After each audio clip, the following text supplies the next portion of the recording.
The mahogany conference room at Davis and Sterling had witnessed countless business deals, but none quite like this. I sat quietly, watching my soon-to-be former colleagues file in for what they thought was a routine client meeting.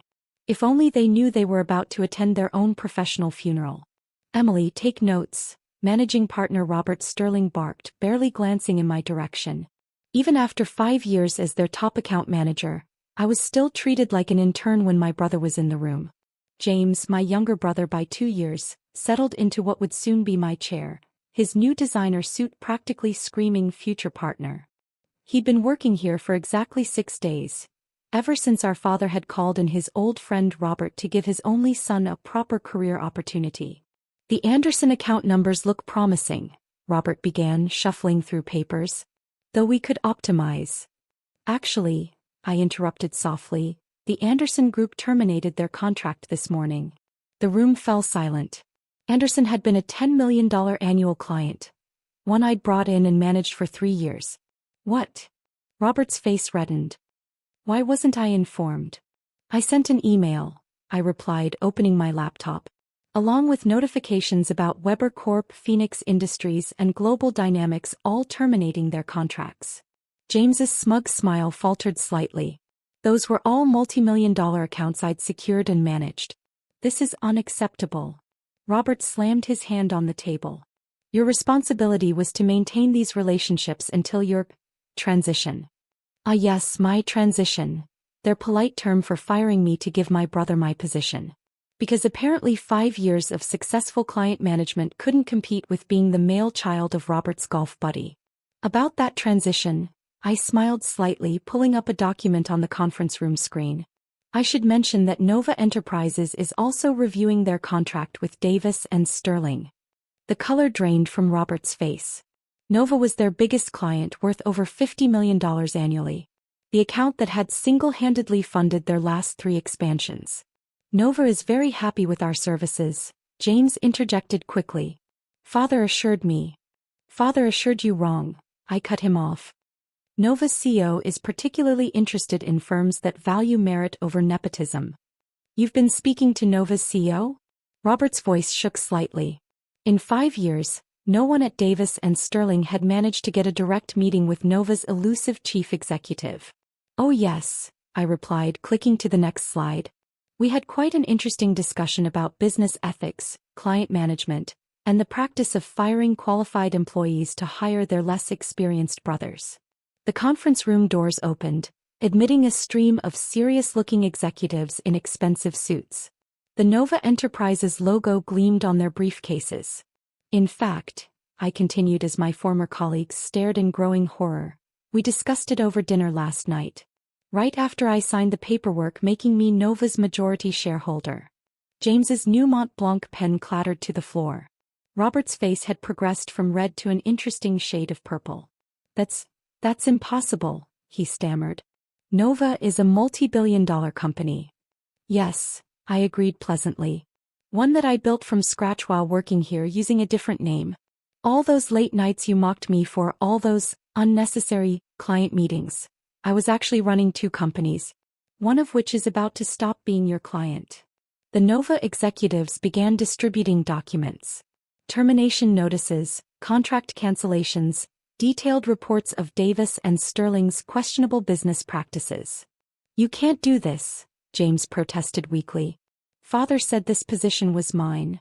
"Father says a lot of things," I replied. "Just like he said I was wasting my potential in business school. That I should leave the real work to my brother.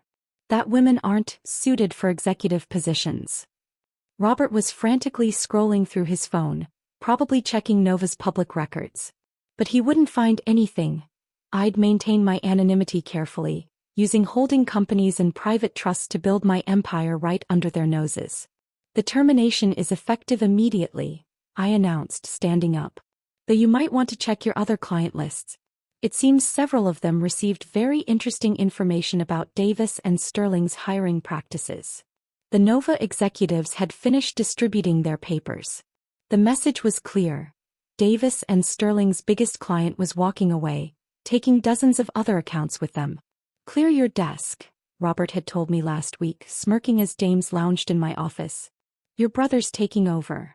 Now I watched them realize exactly who they'd been underestimating all these years. Sometimes revenge isn't just about winning. It's about making sure everyone knows exactly why they lost. And this was just the beginning. The next hour unfolded like a perfectly orchestrated symphony of corporate destruction. The Nova executives methodically detailed every breach of contract, every ethical violation, every instance of discrimination that Davis and Sterling had committed under Robert's leadership. As you can see, the Nova legal team's head counsel continued. The pattern of gender discrimination and nepotistic hiring practices violates Section 7.3 of our service agreement. I sat quietly watching my brother's face cycle through various shades of panic as he realized his dream job was evaporating before he'd even finished decorating his stolen office. These allegations are ridiculous, Robert blustered, though his voice lacked its usual confidence. We're a respected firm with decades of history. A history, I interrupted softly, that includes systematically underpaying female employees, passing them over for promotion, and most recently firing a top performer to hire her less qualified brother. The conference room screens displayed years of internal emails, performance reviews, and salary data, all meticulously documented during my time at the firm. How did you get these? James demanded. I didn't just manage accounts here, I explained. I built systems, implemented protocols, designed the entire digital infrastructure. Did any of you ever actually ask what I was doing during those unnecessary late nights? Robert's face paled as he realized the extent of my access to the firm's records. Every discriminatory decision, every biased promotion, every instance of favoritism, all carefully archived and now in the hands of their biggest client's legal team. The Nova contract is worth $50 million annually, Robert tried, switching to negotiation mode. Surely we can discuss this reasonably. Like you reasonably discussed my termination? I smiled. Or how you reasonably gave my position to someone with no relevant experience. Speaking of which, I nodded to one of the Nova executives, who distributed another set of documents. Performance comparisons between my client management and the firm's other account handlers.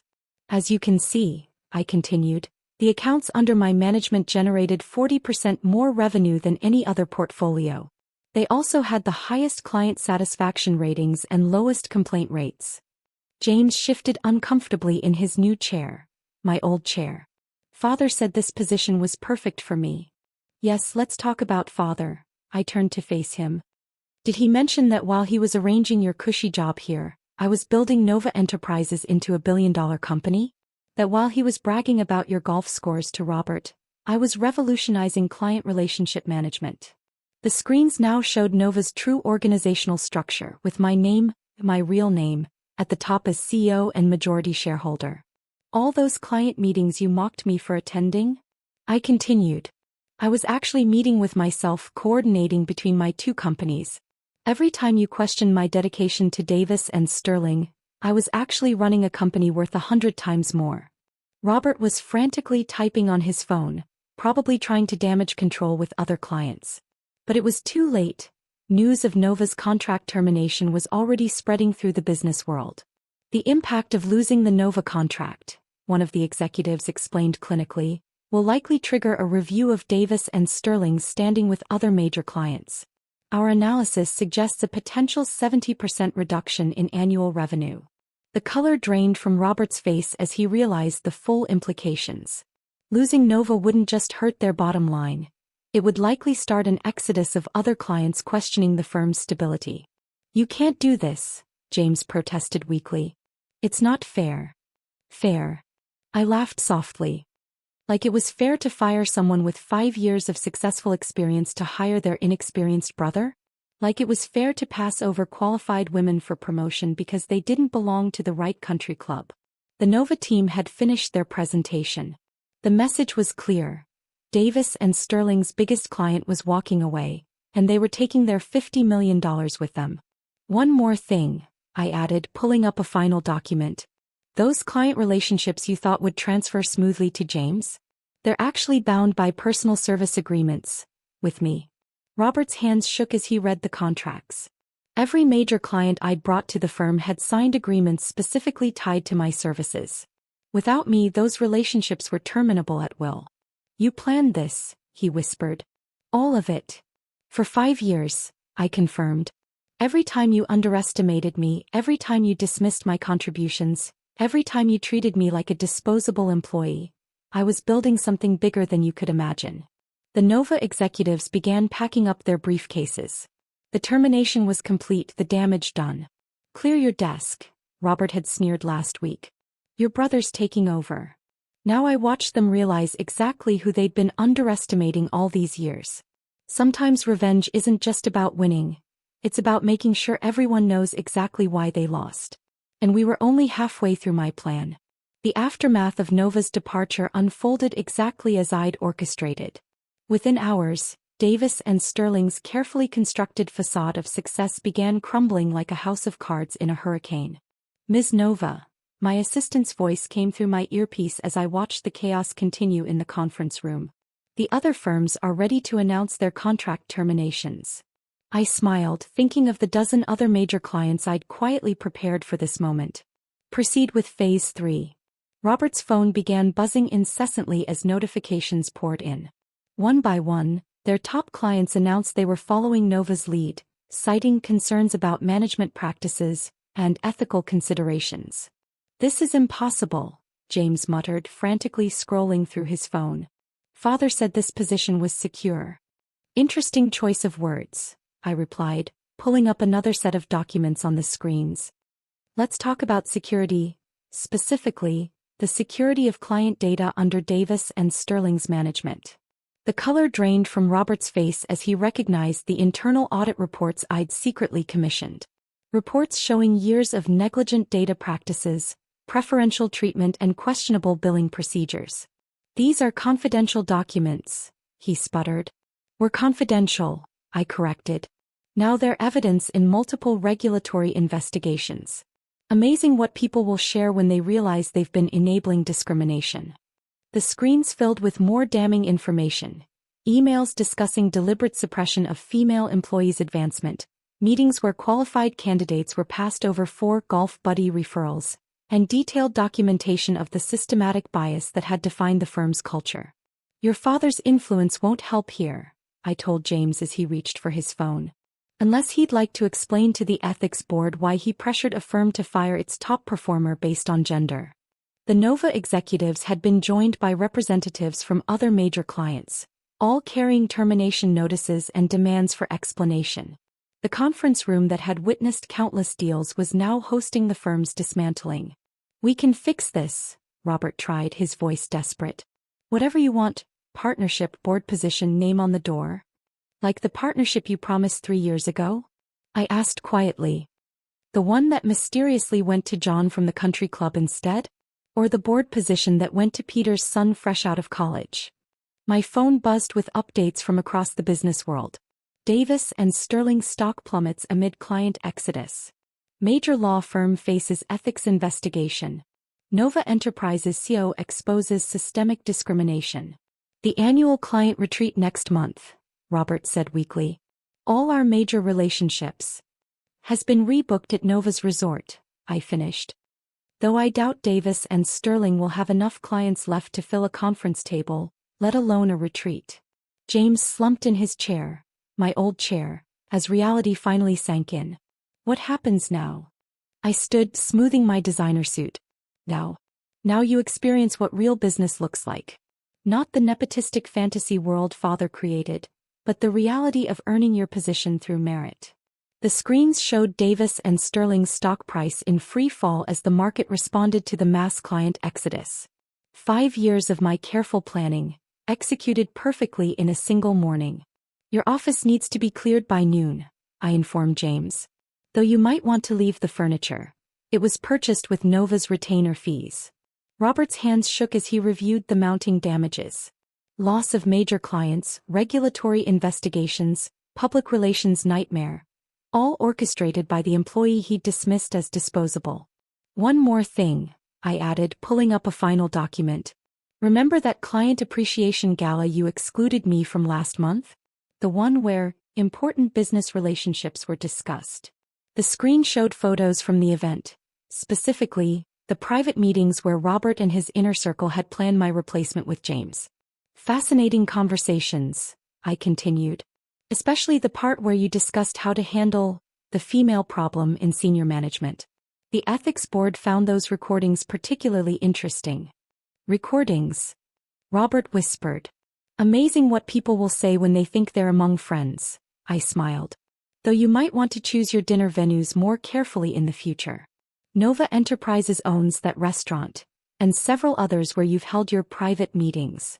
The final wave of executives entered the conference room, representatives from the Bar Association, Ethics Committee, and several regulatory bodies. All carrying subpoenas and investigation notices. Clear your desk, Robert had sneered last week. Your brother's taking over. Now I watched them realize exactly who they'd been dealing with all along. The disposable employee who documented every slight, every discrimination, every instance of bias. The little girl, they'd underestimated who'd built an empire while they weren't looking. Gentlemen, I addressed the stunned room. I believe we're finished here. Though you might want to update your company letterhead, I doubt Davis and Sterling will survive the week.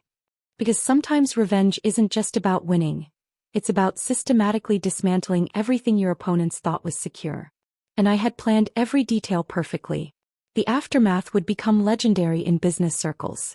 Davis and Sterling, once a prestigious firm, imploded under the weight of investigations and client departures. Robert's carefully cultivated reputation was shattered. James's dream job evaporated before his first paycheck cleared. Me. I returned to my real office, the top floor of Nova Enterprises headquarters, to continue building the empire I'd created while they were busy underestimating me.